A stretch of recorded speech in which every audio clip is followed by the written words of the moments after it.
champagne ou encore l'aéronautique, mais de nombreuses autres sociétés exportent leur production. Ainsi, les tonneaux fabriqués avec le bois de nos forêts sont notamment très demandés à l'étranger. Vous voyez le reportage de Justine Veil et Élodie Delevoye qui sont allés dans une tonnellerie de Gironde où chaque pièce est réalisée à la main.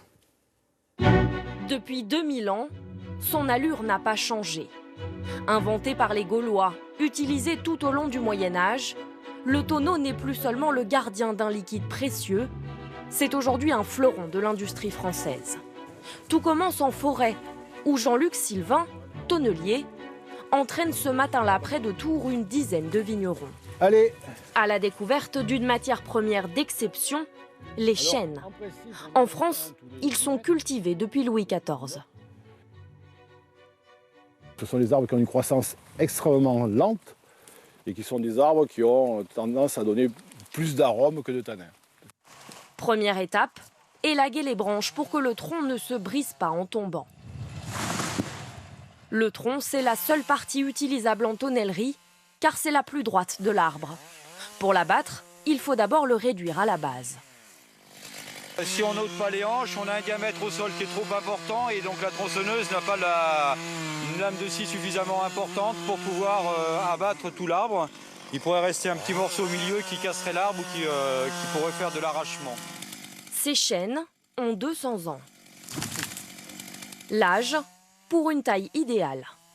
À terre, Jean-Luc Sylvain choisit les meilleurs morceaux. Donc la première partie de l'arbre, on ne la prend pas parce que c'est la partie racinaire, on ne la compte pas. Et ensuite, on va mesurer des longueurs de 1 mètre. Ce chêne permettra de faire une dizaine de tonneaux. Pour qu'une barrique soit étanche, le bois ne peut pas être scié. Il est fendu. On a ici le cœur de l'arbre. Ici, on voit les petites branches qu'il y avait au début quand il a commencé à pousser, qui ont disparu avec le temps. Et ici, on voit le fil, ce qu'on appelle le fil du bois. Donc, c'est ce qu'on va respecter en fendant. Le tronc est découpé en quartiers.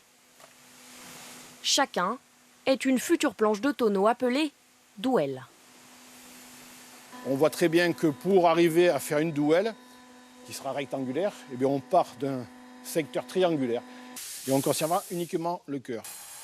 80% de déchets qui serviront de combustible. Arrivé à la tonnellerie, le bois est trié, empilé et placé en extérieur, où la pluie, le soleil et le vent élimineront les arômes du bois trop forts, qui laisseraient un mauvais goût au vin. Il est stocké ici 2 ans, avant de rejoindre l'atelier. Dans cette tonnellerie, tout est réalisé à la main. Monter un tonneau relève du puzzle. Les douelles sont choisies une à une, car elles n'ont pas tout à fait la même taille. Là, je peux mettre mes 2 douelles côte à côte, ça force un tout petit peu, ça suffit, faut pas plus.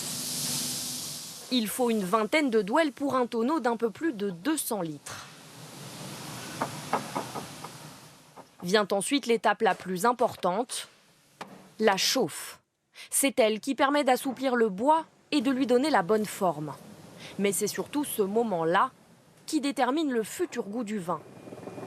Une cuisson à la minute près. Si on la laisse un petit peu trop longtemps, elle peut être un peu plus noire que ce qui est demandé, et donc c'est pas ça qui nous... Car plus elle est chauffée, plus la barrique donnera un goût prononcé à son contenu. La barrique est homogène, la couleur a bien pris et elle est assez claire comme le veut le client. Et là on commence à sentir les odeurs qui sont très bonnes.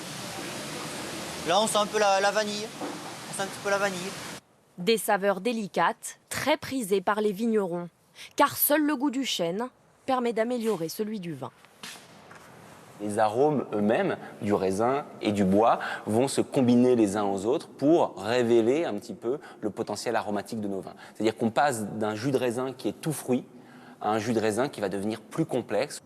Un mariage subtil qui a un prix, 700 € le tonneau en moyenne. Du coup, seuls les meilleurs crus sont élevés en barrique, soit à peine 2% des vins au monde. Et on va aller encore un petit peu plus loin sur ce sujet avec vous, Justine Veil. On connaît la réputation du vin, du champagne ou encore de la dentelle française à l'étranger, mais il y a d'autres secteurs moins connus et qui rencontrent également un succès à l'international. Et oui, par exemple, l'huile essentielle de lavandin. Alors le lavandin, c'est un croisement entre deux lavandes. Il a une odeur un petit peu plus forte et on en fait de l'huile essentielle pour soigner les brûlures ou les insomnies. Et bien sur ce secteur, la France est le leader incontesté.